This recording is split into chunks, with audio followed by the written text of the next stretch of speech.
Video questions to our website. The address is on the screen to find out how to do that. Our next question is a video. It comes from Andrew Watson in Blackburn, Victoria. Question for Richard Dawkins. The Big Bangers believe that once there was nothing, then suddenly, poof, the universe was created from a Big Bang. If I have nothing in the palm of my hand, close my fingers, speak the word bang, then open my fingers again, still I find there is nothing there. I ask you to explain to us in layman's terms how it is that something as enormous as the universes came from nothing. Richard Dawkins. Well, obviously you're not a physicist,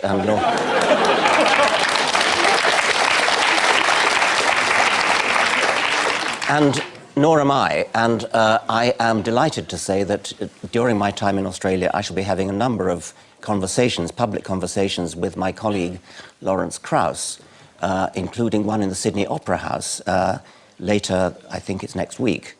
And he's written a book on exactly that topic of how you can get something from nothing, and I shall be questioning him about that. Of course it's counterintuitive that you can get something from nothing.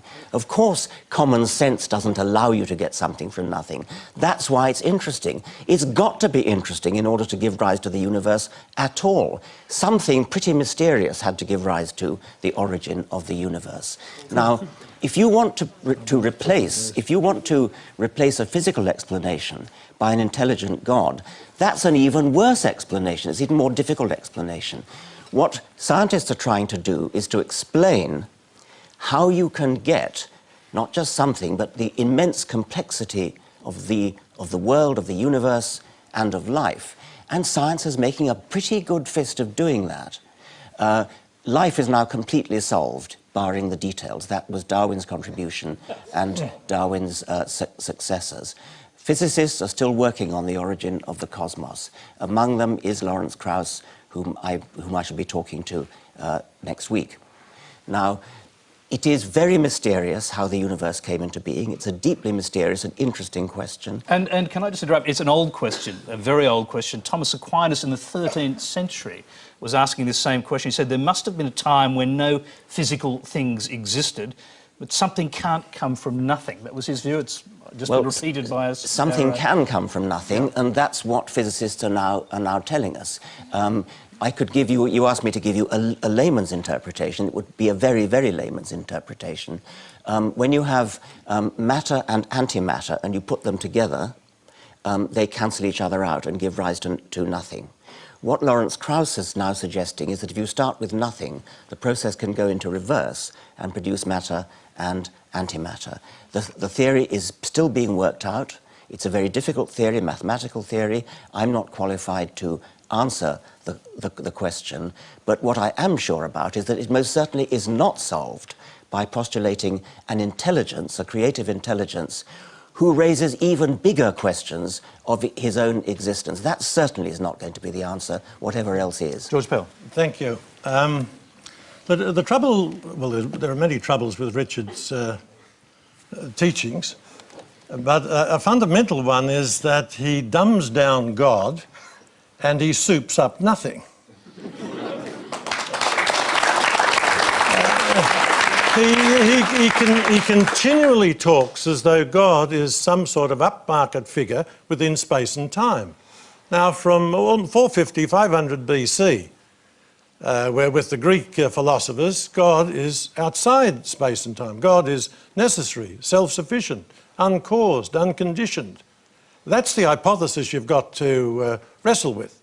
The second thing is that Krauss says nothing about the Big Bang coming out of nothing. Admittedly, he comes clean on about 6 pages from the end of his book, and I don't know whether Richard has read it that far because he gave it a foreword. What he says is what Richard is describing as nothing is a sort of a mixture of particles and perhaps a vacuum with electromagnetic forces working on it. That's what Krauss is talking about under the heading of nothing. And there's a very good review of this in the New York Times. Not a pro-religious paper at all, where Krauss is absolutely denied and demolished, although especially by his supporters claiming that he says things come out of nothing. He doesn't say that. It's a matter, you can quickly respond to that. You can dispute exactly what's meant by nothing, but whatever it is, it's very, very simple. And why is that funny? Well, I think it's a bit funny to be trying to define nothing.